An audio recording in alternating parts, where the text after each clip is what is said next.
ఆహ్, ఇక్కడ ఇవాళ 2 డ్రోన్ సంఘటనలు. ఒక విచిత్రం ఏంటంటే చంద్రబాబు గారు జైలు దగ్గర ఉన్నప్పుడు డ్రోన్‌లు వాడారు. లేకపోతే చంద్రబాబు గారి ఇంటి దగ్గర డ్రోన్‌లు వాడారు. అది దుర్మార్గమైనటువంటి చర్య. సైకో గాడి చర్య.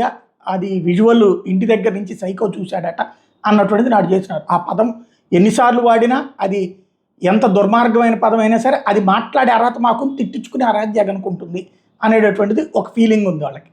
అదే సందర్భంలో ఇవాళ ఎక్కడో మైనింగ్ దగ్గరన నెల్లూరుకి సంబంధించి ఎవరో కావ్య కృష్ణారెడ్డో వాళ్ళకి సంబంధించిన మైనింగ్ దగ్గర ఏది డ్రోన్‌తో చెక్ చేశారట ఆ మైనింగ్‌ది. వెంటనే తనకి ప్రాణహాని ఉందని ఆ కంప్లెయింట్ ఆ డ్రోన్ ఎగరేసిన వాళ్ళని అరెస్ట్ చేశారు. వాళ్ళు ఇంతకుముందు ఉన్నటువంటి MLA YCP MLA Pratap Reddy మనుషులు అతను దీపించాడండి. మేబీ ఏంటది అక్రమంగా మైనింగ్ జరుగుతుందని చూపించడానికి అతను తీసుకుంటాడు. దానికి ప్రాణహాని అన్నటువంటి పాయింట్ తీసుకొచ్చారు. అదే సందర్భంలో మిథున్ రెడ్డి ఉన్నటువంటి రాజమండ్రి సెంట్రల్ జైలు దగ్గర వీళ్ళందరూ వైసీపీ వాళ్ళు పరామర్శించడానికి వెళ్ళినప్పుడు ఒక డ్రోన్ ఎగిరింది. అది ఈ విజువల్.